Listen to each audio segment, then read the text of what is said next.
welcome back again with Dini Ojini. Yeah. Hari Di episode ini kita akan membahas apa? kita akan membahas horor. Horor Mulu. Horor mulu, hidup kita sudah horor padahal ya. Kita mau membuat perbandingan antara film yang sedang booming. Gua rasa kemarin dua-duanya ya. booming. Booming banget sih ya. Iya, Ivana dan Pengabdi Setan 2. Yes. Tapi ini disclaimer ya, gue belum nonton Ivana, tapi dia udah. Ya, gue Jadi, sudah nonton Ivana. Ini first impression gue juga, mungkin ngedenger review tentang Ivana gitu kan. Tapi gue ngikutin Danur Universe nih. Yes, Danur Universe. I love Risa Saraswati.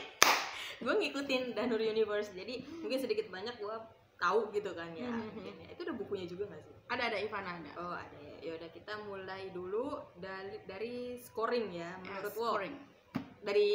Kayak dari Putri dulu ya, lebih adil. Menurut absen.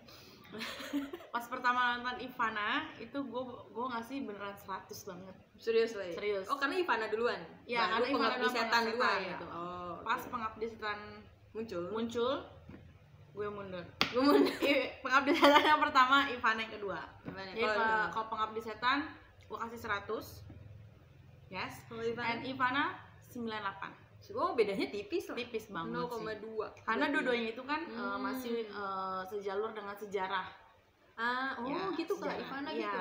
Oh. Kalau Pengabdi Setan itu kan kalau nggak salah sejarahnya itu yang sejarah konferensi Asia Afrika iya, dimasukin, terus yang terus Petrus. Petrus, iya dimasukin, benar. iya. Kalau Ivana kan Belandanya.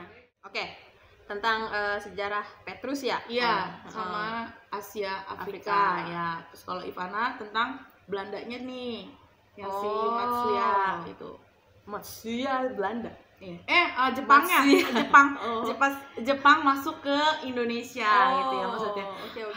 Oh berarti sejarahnya itu Ivana duluan dong ya? Iya, Baru Ivana. Pengabdi Setan 2 kan Pengabdi Setan 2 ini udah merdeka Indonesia. Iya benar-benar. Kalau Ivana kan saat masih penjajahan iya, Jepang. penjajahan Jepang. Ada apa ini dengan Ada. Mas Joko Anwar dan Ibu Risa? Jangan-jangan. Gue baru tahu loh, Ivana di situ juga loh. Berita ini gue baru tahu. Jadi kalau dari lo 9,2 Ivana ya. Gue nggak berani ngomong. 98. Ya 98. Gue nggak Iya. berani ngomong karena gue belum nonton Ivana ya. Tapi kalau dari ceritanya, I think bakal menarik sih. Iya. Kalau gue nonton ya, nanti gue bakal nonton sih. Tapi kalau Pengabdi Setan sendiri dari gue tuh 98 atau 9 kemarin gue ngomongnya ya di review gue. Marketing dikit. Soalnya kalau di gue kenapa gue kasihnya waktu itu 9 Pengabdi Setan itu karena gue sangat mengharapkan Mbak Ayu Laksmi banyak scene-nya. Ternyata cuman di akhir doang, literally di akhir doang gitu. Jadi gue agak sayang banget padahal beliau yang aku tunggu-tunggu gitu. Tapi tidak muncul banyak gitu. Malah yang jadi ibunya tuh orang lain ya. Orang lain kan gitu, maksudnya bukan yang pertama, Iya, nggak iya. sih gitu. Ya si Ayu Laksmi itu gitu. Terus perbandingan alur ceritanya tadi sih kita udah bahas dikit ya. Jadi dia Iya. sejarah ya. Iya. Dari sejarahnya udah berbedanya ya di situ. Ya, Tapi cuma latarnya sama. latarnya hampir sama. Kalau Ivana itu jadi dia ada dua cerita gitu loh. Jadi menceritakan zamannya Ivana tahun 1940-an lah ya. Pas zaman Jepang. Nah, tapi untuk alur ceritanya itu di tahun 1990-an kalau nggak salah.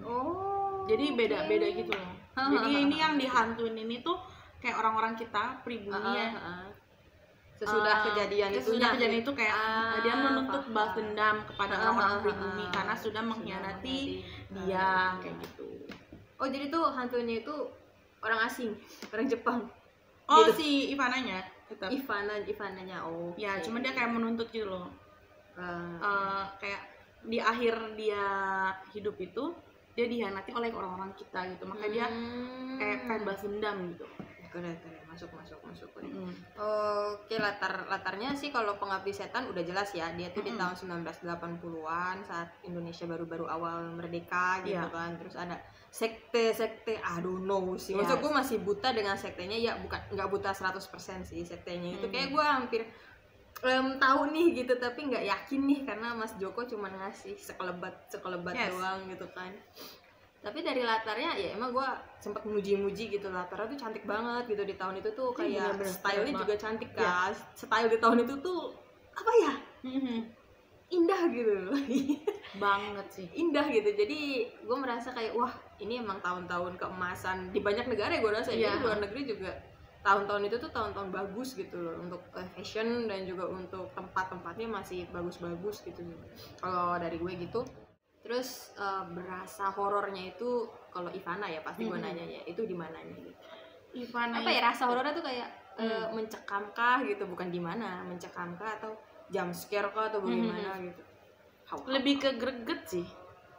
Greget cepetan gitu. Iya kayak gitu loh. Jadi kan emang adegannya kan pala dia dipenggal kan. Jadi dia tuh balas dendamnya tuh yang menggal-menggalin pala-pala kita gitu. Itu tuh wah gila, gue sama temen gue ya anjir cepetan ngagetinnya ya mungkin pas udah pada di mobil gitu, coba dia di samping gitu kayak gitu. Itu banyak gitu jump scare-nya? Enggak. Jump scare-nya banyak gak sih? Enggak lah ya. Tapi maksudnya adegan gregetnya itu dapat greget kayak cepetan kita harus keluar dari sini. Jadi kayak lo nonton film ini gak sih kayak thriller gitu yang pembunuhan gitu. Iya kayak gitu jatuhnya pembunuhan karena kan psikopat gitu. Iya karena satu-satu kan pada mati tuh di palanya di protelin. Bahasa gue protelin. Itu dikasih lihat gak adegan pemutusan? Iya. Iya diliatin. Oke. Kalau Pengabdi Setan kan nggak diliatin kayak gitu kan? Iya. Nah, dia bener-bener kalau yang gue suka dia Pengabdi Setan tuh di build. Ya nggak sih, rasa horornya di build banget, murni banget gitu. Kita nggak ngeri, kita nggak apa ya, nggak kaget, tapi horor. Ya kagetnya itu kalau di pas kemarin gue yang apa Pengabdi itu pas yang pocongnya bangun. Iya. Astagfirullahaladzim kayak gitu. Gue duduk, berdiri apa duduk? Lupa gue. Berdiri apa duduk sih itu yang langsung itu potong Iya. Kalau pas Ivana ada sih satu adegan yang bikin gue kaget gitu sama temen gue, astagfirullahaladzim juga gitu kan, malah berdua gitu. Itu pas adegan tembak-tembakan. Ya, yang pas di zamannya Ivana malah, bukan yang adegan dia masa sekarang ya, malah pas yang di zamannya Ivana gitu. Jadi dia ada dua time gitu ya? Iya, dua time. Sama kayak Pengabdi Setan juga kan ada dua ya, yang tahun 1950-an yang pas masih muda bapaknya itu masih jadi polisi, sama yang bapaknya udah sekarang ini yang dia Pengabdi Setan 1 gitu. Iya benar. Tapi kalau enaknya tuh kalau Pengabdi Setan itu alurnya gue senangnya ya di zaman zaman dulunya baru ke sekarangnya. Iya. Kalau Ivana itu maju mundur. Agak berantakan gitu ya Ivana ya. Maju mundur. Pokoknya kalau dari horror sense-nya memang horror sense-nya itu nggak terlalu beda jauh ya Bu? Iya nggak beda jauh kayaknya. Sama-sama bikin greget sih, lebih bikin gitu. Gue juga agak greget juga sih pas ngeliat kenapa di apartemen rusun itu cuma ada segitu doang orang di akhir gitu kan. Pada kemana ini? Kalau ada yang nonton pasti kayak nih itu rusun 13 lantai. Iya. Masa orang-orang di situ doang. Gak ada gitu. lagi orang. Dan ustadznya kenapa cuma satu gitu? Iya kan kasihan sampai lantai 13. Iya. Udah ustadz mati pula kan. Ya Allah itu kasihan banget. Udah gitu, oke itu dari horor ya sense-nya ya. Kalau untuk tingkat horornya, tingkat horor tuh kayak level gitu. Level. Kalau dari Ivana tuh horor banget kah atau termasuk horor banget gak? Ya, lebih ke thriller kayaknya, pembunuhan. Iya. Karena balas dendamnya itu kan lebih ke itu situ. Dan diliatin kan? Iya, serak ini palanya ditarik lah apa gitu. Iya, jadi lebih thriller ya. Kalau Pengabdi Setan kan bahkan yang jatuh dari lift aja udah kasih lihat mayatnya kondisi. Iya, benar. Iya kan? Cuma tahu udah dikafanin udah ini ya kan? Iya, dia lebih relate ke kehidupan nyata tuh sebenarnya ya Pengabdi sih. Pengabdi ya, lebih dekat gitu, makanya dia berasa banget horornya gitu kan, apalagi hantu-hantunya juga kan Indonesia taste pocong buat yang takut buat pocong sih saran gue jangan nonton sendirian sih. Bener, berdua juga kalau bisa nonton rame gitu, jangan berdua doang karena pocongnya beneran real banget. Iya nggak sih, kerasa banget. Wah gila sih itu pocongnya keren banget. Itu pemain pocongnya buat pemain pocongnya siapapun anda keren semua guys. Anda sebagai pocong keren. Aku sebagai pocong keren. Apalagi nenek kakek nenek itu kalian keren, hei bapak ibu. Wah itu yang di lantai 13 bukan sih? Iya pokoknya suami istri ya. Iya lantai 13 itu terakhir kan yang nengok pula itu yang jelas banget make upnya itu. Sampai itu keren banget mereka. Itu keren. Sebagai pocong anda keren. Sebagai pocong anda keren guys. Terus sound effect kalau di Ivana tuh gimana? masih bisa didengar lah. Maksudnya nggak kayak Pengabdi Setan kan dung gitu kan kayak. Tapi dung kayak sampai getar gitu. Gue di bioskop, gue jujur ya, itu drung gitu kan, bervibrasi. Ya, getarannya tuh terasa gitu. Kalau Ivana masih aman lah, masih aman. Oke, nggak terlalu itu ya. Gue justru Pengabdi Setan tuh suka sound effect-nya, karena menurut gue, nggak tahu ini guanya aja kali nggak ngerasa getarannya atau gimana, itu tuh apa halus gitu loh. Oh ya. Gue berasa justru visualnya. Dia pakai cahaya asli kan. Iya. Literally itu lilin doang cahayanya itu. Itu mereka syutingnya malam. Ngaco nggak? Gue sih kabur jadi artis ya gue. Gue nggak mau gue kalau jadi artis. Jadi gue kerasa itu kayak gue ngelihat film itu kayak gue ngelihat begini gitu. Kalau di gelap tuh kayak gimana? Oh begini gitu. Ya bener-bener. Kalau di gue berasanya sound effect-nya itu justru bagus, cuman nggak ngefek banget gitu loh. Nggak terlalu efek di gue, tapi di pertama sound efek ini suara apa kamera? Suara kan. Kamera visual. Lebih berasa itu di visual kalau gue. Atau mungkin karena gue waktu nonton di bioskop mungkin sepi kali ya. Sama gue sepi, gue cuma 2 row doang gue. Itu bener-bener atau abang-abangnya kali ya ngikutin ini kegedean kali ya. Jadi bener-bener kita tuh ngerasa ini gempa apa sih, sampai temen-temen gitu geter enggak gitu. Ini efek ini Nah, kalau mungkin beda, lu nonton di mana? XX1? Nggak tahu namanya. XX1 apa itu di bioskop di mana? Di Ion pokoknya. Oh, di Ion XX1. Gua nonton CGV. Saya tidak mengerti CGV dan XX1. Ada tulisannya ya. Yang penting nonton. Kalau pemerannya, Ivana yang meranin siapa? Menurut gua pemerannya bagus. Ivana kayak gua pernah lihat trailernya gitu pemerannya. Aduh, namanya siapa ya? Lupa nah, itulah. Gimana tuh actingnya keren. Actingnya keren ya. Pas adegan dia jadi Ivana-nya tuh dapet banget gitu loh. Oke. Kalau Pengabdi Setan, my favorite Tara Basro. Ya, Anda sangat cantik. Oh gila, montok cantik. Nggak ada. Kalau pada dia apa ya? Literally adalah beauty-nya Indonesia nggak sih? Yes. Ya nggak sih? Yes. Gue ngeliat dia tuh kayak cantik banget nih orang. Udah titik gitu. Cantik gitu. Dia nggak ada yang bisa nyamain Tara Basro. Nggak ada. Sama siapa tuh yang terakhir itu cewek yang terakhir yang suami istri. Oh yang sama si siapa sih itu namanya, gue lupa. Iya, gue lupa. Itu yang mukanya mirip Siti Badriah. Iya, itu cantik banget juga sih. Tapi versi mungkin lebih kurus aja. Kalau Tara tuh bener-bener montok sih, montok. Ada kulit sawo matangnya tuh eksotis banget. Iya, eksotis banget. Wah gila. Dia nggak perlu kontur ya. Nggak perlu. Dan kalau memerankannya juga bagus ya. Tara menjiwai banget. Pagi di adegan terakhir. Iya, yang dia disuruh tidur ya, makanya wah gila sih itu adegan di situ. Yang dia bangun. Wah, itu actingnya keren banget. Actingnya emang enggak ya, dia juga kan pemain teater kan, jadi udah dapet lah untuk masalah acting loh. Udah ini banget lah, udah sekelas. Udah ada kelasnya sendiri gitu ya. Kalau klimaksinnya kayak klimaksnya gitu terakhir, scene yang penentuan gitu di Ivana tuh. Kayak mana tuh yang di Ivana endingnya juga keren sih. Oh ya. Jadi sih kan kakak adik kan memang. Kakaknya itu kan memang matanya agak-agak buta tapi masih bisa kelihatan dikit gitu loh. Nah pas mereka tuh jatuh ke sumur yang kebetulan kepalanya Ivana itu dibuang sama orang Jepang di sumur itu. Oke. Ya. Di situ jadi adegannya itu pas banget, emang mereka itu jatuh bareng-bareng dia sama Ivananya sama setannya bertiga. Jadi agak sad ending ya? Enggak sih, mati kan? Enggak mati. Jadi si kakak ade ini tuh kayak menghancurkan kutukannya itu loh, dengan membakar kepalanya Ivana dengan tubuhnya.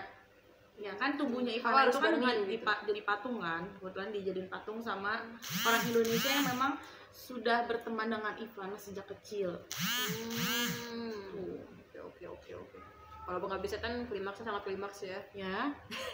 Ada ritualnya dan akhir hidup bapaknya ya. Iya benar. Kasian banget itu bapaknya. Kasian sih. Gue gak ngerti sih harus bilang bapaknya baik atau enggak ya di situ. Tapi ya kalau di Ivana klimaksnya berarti mengakhiri kutukan. Kalau di sini gue nggak tahu namanya udah mengakhiri perjanjiannya atau belum, kan dia membunuh 1000 nyawa kan.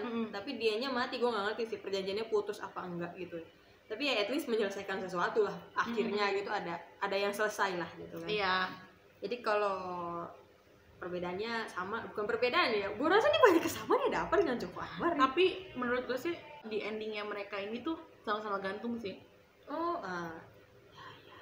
Jadi kesimpulannya menurut gue Ivana nanti ada yang kedua deh. Menurut kita juga ya, Pengabdi Setan ada yang ketiga, bener. Karena Ivana kalau untuk Ivana sendiri di endingnya itu ya jadi kamera itu nyorotin fotonya si Ivana, si Lisbeth sama adanya si Dimas itu loh. Kan kalau Pengabdi Setan terakhirnya yaudah mereka lagi ngambang gitu kan. Iya, ngambang di air, lagi banjir. Lagi banjir. Air badai. Ini gue gak ngerti juga itu sih film Pengabdi Setan tuh. Kenapa udah tau mau banjir atau badai nggak ngungsi gitu. Iya, mereka gitu. Ngapain itu kan apartemen lagi gue rusun lantai tinggi gitu loh, 13 lantai rusun, gue sih pegel naiknya ya. 5 lantai aja gue pegel nggak sih, itu yang di Cakung. Gitu. Dia 13 kan di Cakung, yang di Sintang aja lantai 3 gue capek banget apalagi itu.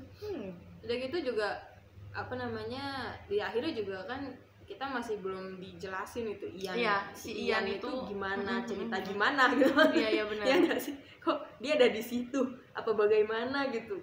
Gua masih gantung juga sama siapa yang rambut gondrong itu, yang temannya bapaknya nggak selalu datang terlambat. Oh, yang ini, yang reporternya ya. Gua pertama mikir dia dukun, nggak bohong, gua mikir dia dukun gua pertama. Tau-tau jadi reporter, nggak ngerti saya. Pokoknya begitu kan.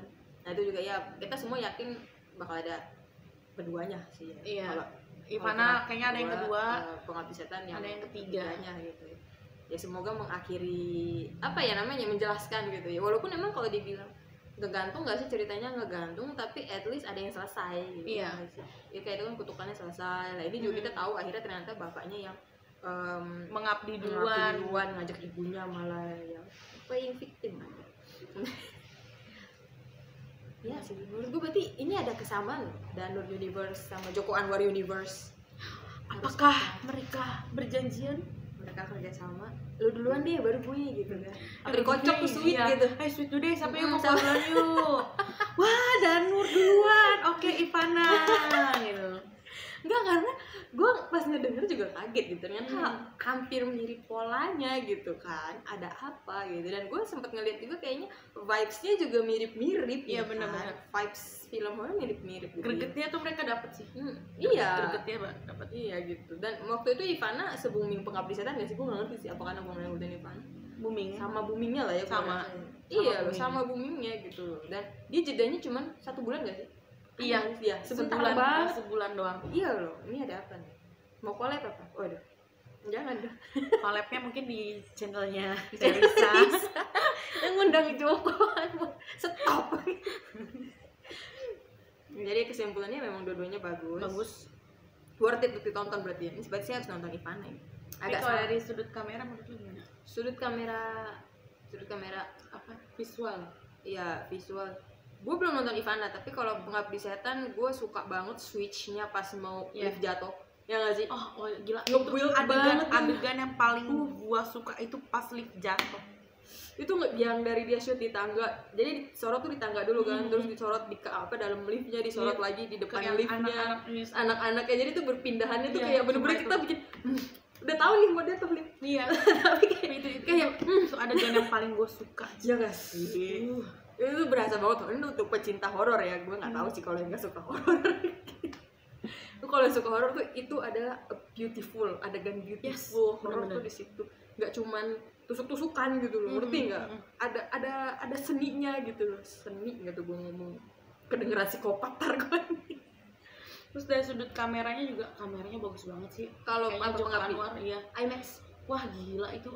Kita tuh bener-bener kayak lagi diajak ke kayak lagi 3D 4D ya. Iya, kayak gue bilang tadi, kayak kita tuh ada di situ gitu. Iya, IMAX emang kameranya, makanya dia keluar pertama IMAX. Wah, emang gaya-gayaan Bapak Joko Anwar. Gak apa-apa tapi ada. IMAX dia pakai kamera. Gue gak tau Ivana ada di IMAX apa enggak lihat juga. Ya Ivana lumayan sih. Kalau Ivana itu adegan yang gue sukanya itu pas adegan yang mereka kumpul di satu ruangan. Kan kebetulan memang si Ambar ini kan bisa ngeliat itunya kan, yang visualnya itu lagi kayak astral projection, dan itu dia ngeliat pas adegan-adegan si Ivana mau dibunuh lah, yang dihianatin. Wah itu sumpah itu kayak apa dia masuk gitu ke situ. Ya kayak si Danur juga pernah begitu ya. Iya, kayak gitu kan. Projection gitu. Kayak gitu. Ngerti gue. Jadi emang harus ditonton ya, bukan harus. Worthy lah untuk ditonton gitu ya. Ada harganya lah. Jadi untuk penggemar horor, rekomendasi dari kita untuk tahun ini sebelum Oktober. Nggak tahu ya Oktober ada apa lagi. Mungkin apa ada sebelum iblis menjemput?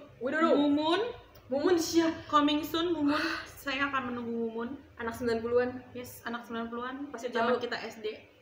Mumun main siapa sih? Aca ya gue. Ya Aca Septriasa. Nggak ngerti sih gue gimana jadinya entar. Yang jadi Bang Jepri-nya tetap si itu kan. Dimas. Tetap ada Mandra kalau nggak salah ya. Iya, tetap karena kan memang itu bapaknya kita. Bapaknya Mumun. Bapak nyawanya di film Mumun itu adalah Bapak Mandra. Engkong Mandra. Oke. Untuk perbandingan Ivana versus Pengabdi Setan dulu. Begitu aja. Walau gue nggak bisa bilang ini versus sih karena kayak banyak banget ternyata kemiripan ya. Hampir banyak banget, rasanya pun hampir sama ya. Gue justru berkecurigaan kerjasama. Ada apa nih? Tapi oke, dari kita segitu aja. Intinya boleh banget ditonton untuk yang suka horor. Kalau yang ragu-ragu better jangan sendirian, atau kalau bisa jangan berdua doang juga gitu. Bawa yang beberapa banyak lah, karena nggak tahu lu berdua jangan sama-sama aja kan, repot juga ya. Sama-sama takut gitu kan. Lu takut. Sama aja gitu. Jadi itu sekian dari Dini Odini. Thanks udah klik video ini. Jangan lupa subscribe, comment, dan di likes. Bye bye. See you next time.